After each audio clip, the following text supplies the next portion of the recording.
Bonjour à tous, je suis ravie de vous retrouver aujourd'hui dans un nouveau vlog. Comment vous dire à quel point je suis pressée de commencer à tourner ce vlog parce que je vais ouvrir un colis que je viens de recevoir. Donc clairement je suis rentrée du travail il y a à peu près 5 minutes. C'est pour vous dire à quel point je suis pressée, je suis déjà en train de filmer. Alors j'ai passé une commande sur le site de Noé Bouture. C'est pas la première fois que je commande des plantes dessus, enfin...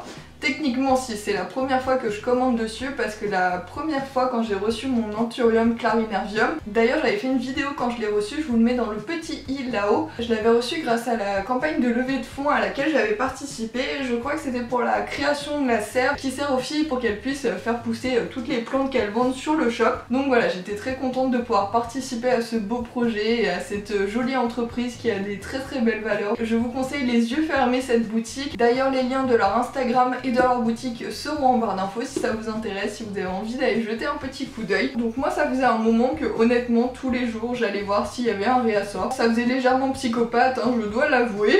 En fait il y avait une plante qui me faisait énormément de l'œil, que j'avais très envie d'acheter, sauf que j'avais pas envie de commander juste pour une plante, donc j'attendais.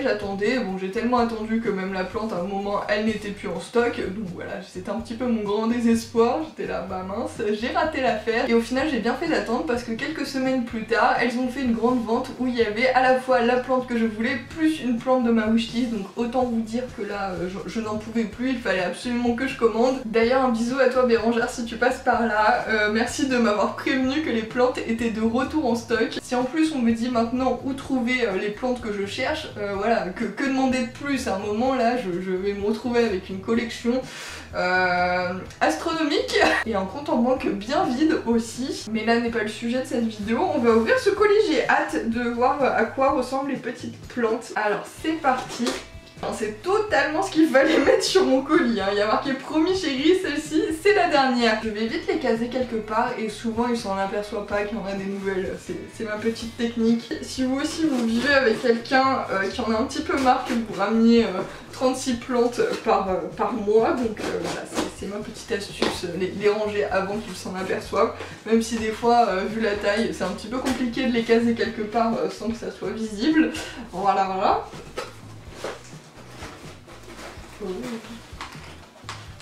Par quoi je commence? Donc déjà il y a 3 petites choses. J'ai l'impression que c'est Noël.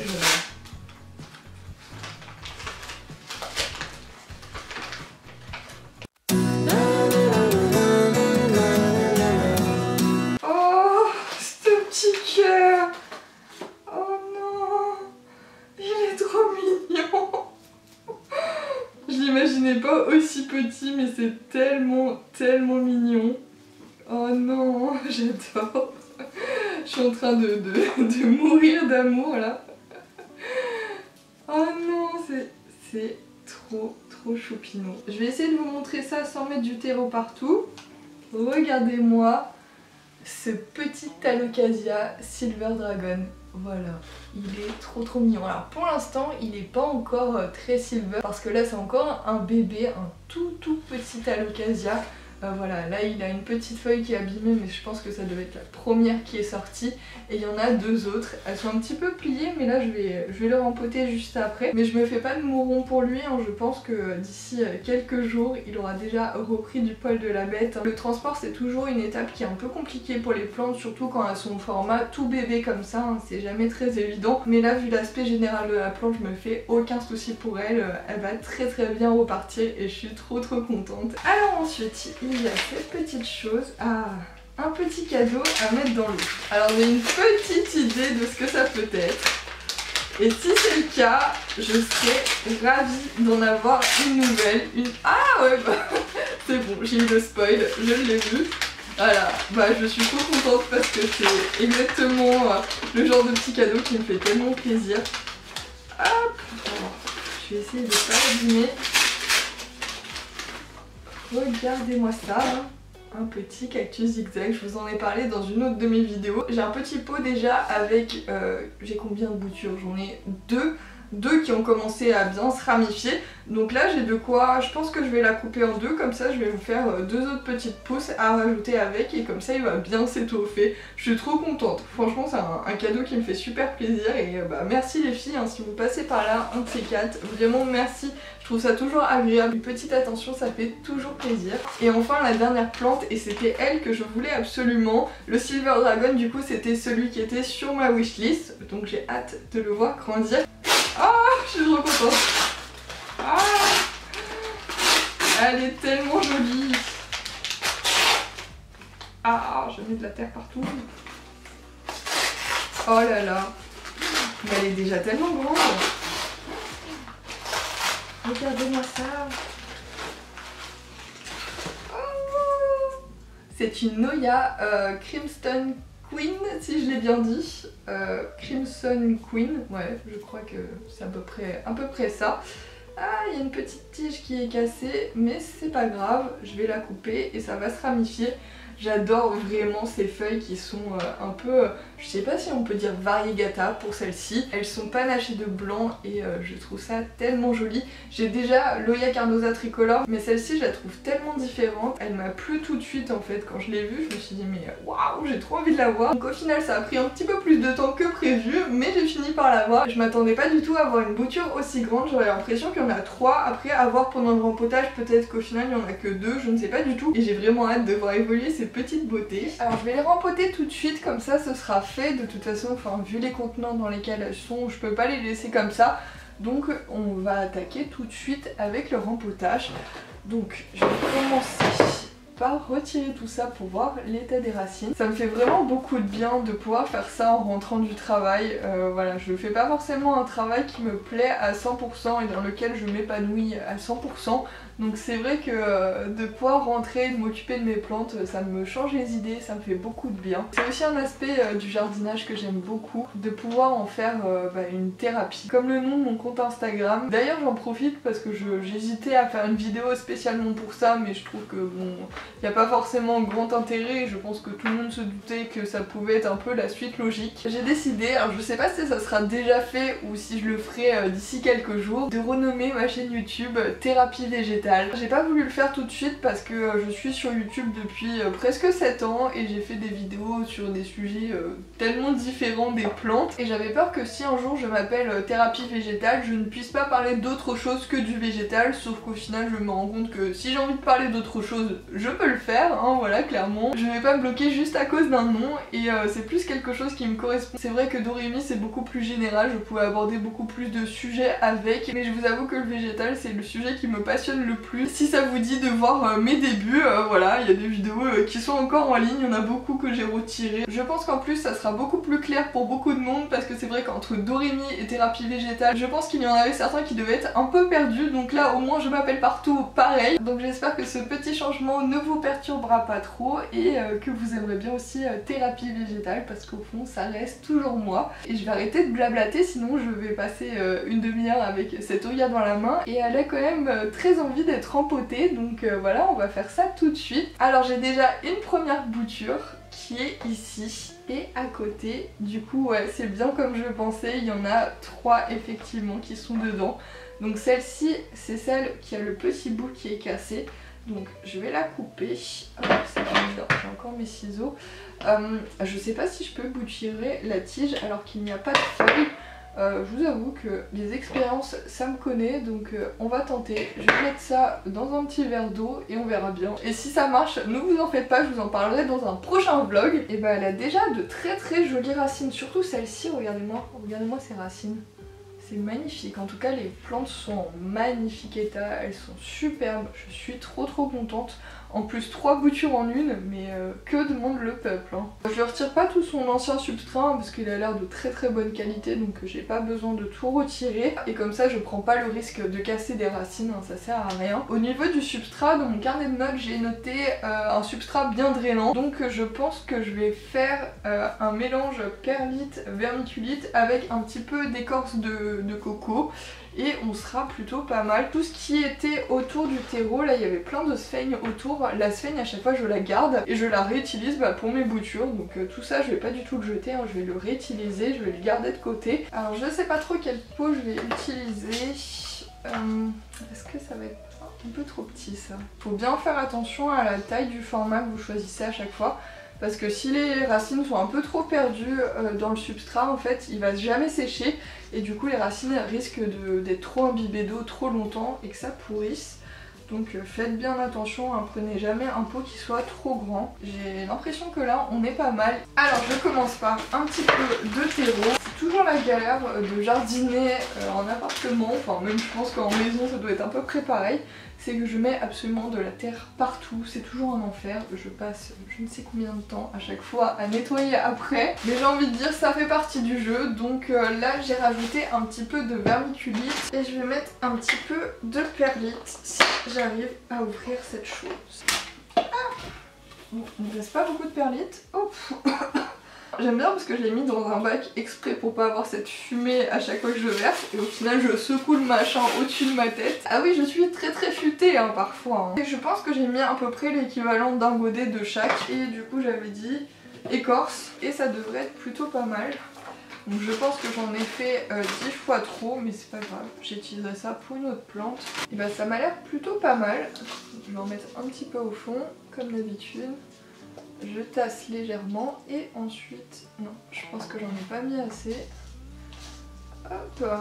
Je trouve que c'est important aussi au niveau des substrats de faire un peu suivant son ressenti, de s'écouter un petit peu, de se faire confiance, de faire confiance aussi à la nature hein, parce que voilà, il n'y a pas de science infuse, il n'y a pas de substrat à suivre à la lettre. C'est sûr qu'il y a des substrats qui marchent 10 000 fois mieux que d'autres, mais je trouve que c'est important de prendre la liberté de faire des tests, de voir si ça marche pas, de faire sa propre expérience, de pas forcément suivre à la lettre un substrat. Ce que je fais souvent c'est que dans mon carnet où je note tous les conseils d'entretien pour mes plantes, souvent pour la case substrat je marque juste quelque chose comme qui aime bien un substrat drainant, qui aime bien l'humidité, quelque chose d'assez générique. Comme ça après ça me permet de pouvoir regarder un petit peu les ingrédients que j'ai entre guillemets et de pouvoir faire ma propre recette. Vous le savez peut-être pas mais je travaille dans la restauration, je suis cuisinière et pâtissière donc les recettes ça me connaît, j'adore faire ma petite popote, mon petit mélange. Donc autant vous dire qu'avec un substrat c'est exactement la même chose. Donc voilà, je fais mes tests, on verra bien si ça marche. De toute façon clairement hein, c'est pas de la pâtisserie, c'est pas au grain de près hein, donc ne vous en faites pas, vous allez pas vous tromper tant que ça. Et voilà le résultat, je suis trop contente, elle est adorable, j'ai hâte de l'avoir cascadée et je pense même que je vais la mettre dans une suspension, comme ça ça sera encore plus joli. J'ai trop hâte qu'elle grandisse. Ne grandis pas trop vite quand même hein, parce que j'ai envie de te voir pousser. Ensuite on va passer à son petit copain et là je pense qu'un pot comme ça devrait même suffire. Ah il est encore dans son petit godet, alors je vais essayer de retirer ça. Alors, enfin je sais pas si ça s'appelle un godet mais en tout cas c'est une sorte de petite membrane qu'il y a autour pour maintenir les racines. Hop. Et j'ai même envie de tester de mettre le même substrat en fait. Je vais pas me prendre la tête. Pour un alocasia ça me paraît adapté parce que c'est des plantes qui aiment bien l'humidité. J'essaye de pas abîmer ses racines. Elles sont toutes petites, toutes fines. Ah, c'est trop mignon. C'est beaucoup trop mignon. Et je pense que pendant la phase d'acclimatation, je vais le mettre dans ma petite serre au-dessus du radiateur. Ça devrait lui faire du bien. Ça devrait l'aider à repartir. Donc on va faire ça. Et regardez ce que mon joli pothos néon est en train de créer. Une nouvelle feuille. Voilà, qui arrive toute biscornue comme ça, enfin toute enroulée là, qui fait sa petite gymnastique. Je trouve ça tellement fascinant à chaque fois de voir à quel point les feuilles sont capables de s'enrouler, s'entorticoter comme ça et sortir et être toute belle comme ça. Vraiment les plantes ça me fascine. Alors c'est un petit blessé de guerre, hein, il a eu des trips, c'est pour ça qu'il a quelques feuilles qui sont trouées, tachetées. Mais c'est comme nous avec nos cicatrices, ça raconte une histoire et je trouve ça super intéressant aussi de voir un petit peu le parcours de la plante. Tout comme mon pothos Marble Queen qui lui avait été attaqué aussi. Alors j'essaye de vous montrer en même temps. Donc là il y a eu quelques attaques de trips. Ils avaient été attaqués en même temps à l'époque. Mais là, comme vous voyez, il me sort aussi une nouvelle feuille, mais d'une manière complètement différente. Celle-ci, elle sort tout enroulée, alors que l'autre, vraiment, elle galère. C'est une plante que j'adore. J'avais fait même une bouture de la plante mère que j'ai replantée dedans, parce que ça me saoulait d'avoir deux plantes à côté. Donc voilà, je les ai mis ensemble. Comme ça étoffe un petit peu cette partie où il y avait rien, vu qu'il y avait juste une liane. Donc voilà, je suis contente, là ça fait quelques jours que j'ai fait ça et je suis contente du résultat, je trouve que ça rend bien. Alors j'ai coupé le cactus zigzag, je vais le laisser sécher pendant au moins 48 heures avant de le mettre en eau. C'est vraiment important de le laisser cicatriser, sinon les extrémités qui ont été coupées, elles vont pourrir en fait dans l'eau. Donc là je vais bien laisser sécher. Et je voulais aussi vous montrer, bon bien sûr mon Bégonia maculata qui est vraiment magnifique, je suis trop contente, il est trop joli. En plus il a l'air de bien se porter depuis que je l'ai rempoté. Je crois que je vous ai pas encore publié la vidéo où je l'ai rempoté, je vais le faire très prochainement, donc voilà, si ça vous intéresse, un grand rempotage de bégonia. Et ce que je voulais vous montrer, c'est ce qu'il y a derrière. J'ai enfin acheté une station météo pour savoir un petit peu l'humidité de mes plantes. Alors, la mise au point ne veut pas se faire. Donc les 50% c'est à l'endroit où nous sommes et les 46% c'est là où il y a ma petite lampe horticole. Donc l'humidité est un petit peu différente alors qu'on est dans la même pièce et surtout les degrés. Ici on est à 19 et là-bas on est à 21 degrés alors qu'on doit avoir 3 mètres entre les deux. Et pourtant mon Calathea White Fusion qui est placé juste ici, juste à côté de la fenêtre, il se porte superbement bien. Je suis super contente, de toute façon je vous en ai parlé en long, en large et en travers dans mon haul. Voilà, je vais pas forcément me réétendre dessus, vous savez à quel point je l'aime, mais je vais peut-être pouvoir vous montrer un petit peu plus en gros plan l'évolution des feuilles qui commencent à se dérouler un petit peu plus. Celle-ci elle se déroule bien, là elle a presque fini et je crois qu'il y en avait une autre, ah oui celle-ci, hop, qui est vraiment presque finie aussi de se dérouler. Pour l'instant je laisse encore celle-ci qui est bien abîmée, j'attends encore qu'il y en ait d'autres qui se déroulent avant de la couper, mais sinon je crois que c'est à peu près la seule qui est vraiment en piteux état. La seule feuille, il y a peut-être celle-ci, qui est encore un petit peu abîmée, mais vraiment là c'est si on veut du détail et je pense que celle-là vraiment je vais la laisser. Je pense qu'il y a vraiment que celle-ci qui mérite d'être coupée. Alors je continue avec les plantes qui sont par terre avec mon Omalomena qui en ce moment, voilà, elle me fait un petit caprice. Il y a un truc que j'ai fait qu'elle a pas apprécié et du coup elle me fait comprendre. Et comme je vous l'ai dit dans plusieurs vidéos, vraiment l'Omalomena c'est une plante qui raconte sa vie. Là elle est en train de me dire écoute tu m'as rempoté, ça ne me plaît absolument pas, t'as pas été sympa avec moi, t'as pas attendu le printemps, donc je vais te faire comprendre que je ne suis pas contente. Donc là elle est en train de faire plier toutes ses feuilles alors que je l'ai arrosée hier, hein. Donc voilà, normalement tout va bien, elle a assez de luminosité, elle est toujours au même endroit, mais je ne sais pas si c'est le substrat qui lui plaît pas ou si c'est le pot en terre cuite. C'est vrai que comme j'ai changé les deux, je ne sais pas si c'est l'un ou l'autre qui influe dessus. Il y a sûrement aussi le fait que je l'ai rempoté alors qu'on était encore en hiver, donc voilà, c'était pas forcément la meilleure idée à faire, mais elle en avait bien besoin et du coup je me suis dit on va le faire quand même. Mais déjà je vois une évolution parce que par rapport au début où je l'avais rempotée où vraiment j'ai cru que j'allais la perdre, là elle est en train de reprendre au fur et à mesure du poil de la bête. Il y a quand même beaucoup de feuilles qui commencent à se redresser, donc voilà, j'ai l'impression qu'elle a fait sa petite tête de mule, elle a ronchonné dans son coin et là elle est en train de reprendre du poil de la bête et de repartir. Donc je pense que je vais un petit peu l'élever à la dure comme ça, je vais la laisser faire, je vais attendre gentiment qu'elle s'y fasse, mais je me fais pas trop d'inquiétude pour elle, c'est une plante qui est bien résistante. Donc je pense qu'elle va repartir, il faudra juste un petit peu plus de temps que prévu. Je voulais également vous montrer quelque chose sur mon Calathea médaillon. Alors déjà, regardez comme il est beau, je suis vraiment trop fière de lui. À part quelques petites feuilles qui ont noirci, mais ça fait très longtemps que ça s'est pas propagé. Donc je pense que c'est vraiment depuis les débuts que je l'ai. Alors que ça doit faire bientôt 1 an qu'il est à la maison. Là il y avait une petite feuille qui a été arrachée pendant le déménagement, mais sinon tout va bien. À chaque fois je suis étonnée, je pensais vraiment pas qu'il survivrait chez moi, surtout que j'ai pas un taux d'humidité qui est oufissime hein, quand même. Mais ce que je voulais surtout vous montrer c'est ceci, regardez-moi ça. Il y a une nouvelle petite feuille. Alors il m'avait jamais fait de nouvelles feuilles à part quand on me l'a offert, en fait il y avait déjà 2 feuilles qui étaient en préparation, mais sinon chez moi depuis 1 an il n'a absolument rien fait. Donc là je suis trop contente, regardez-moi cette petite beauté qui est en train de se dérouler. Je suis beaucoup trop fière et je sais pas encore si... Alors je vais essayer de vous montrer, bien sûr on ne voit absolument rien. Je sais pas si ça, ce ne serait pas un petit départ d'un autre.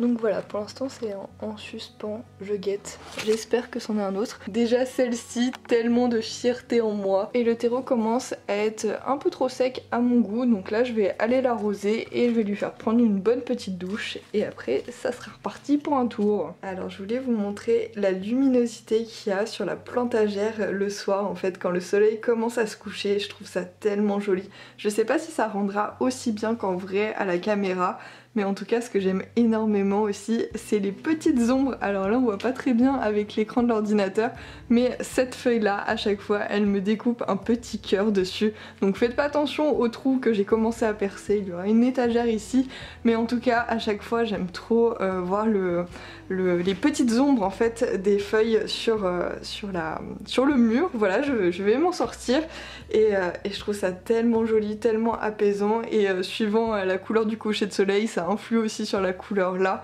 Là pour l'instant il est que 17 h, donc pour l'instant c'est pas encore le coucher du soleil, mais voilà, je trouve ça tellement joli et j'avais envie de vous montrer ça. Et je vois par la même occasion que mon oxalis est assoiffé, bah je vais aller l'arroser tout de suite. Sur ce petit vlog est terminé. Si cette vidéo vous a plu, n'hésitez pas à mettre un petit pouce en l'air pour soutenir ma chaîne et à vous abonner. Et il reste encore quelques heures pour participer au concours, le lien est en barre d'infos, n'hésitez pas à aller voir ça. Et moi je vous dis portez-vous bien et on se retrouve très vite dans une nouvelle vidéo. Ciao!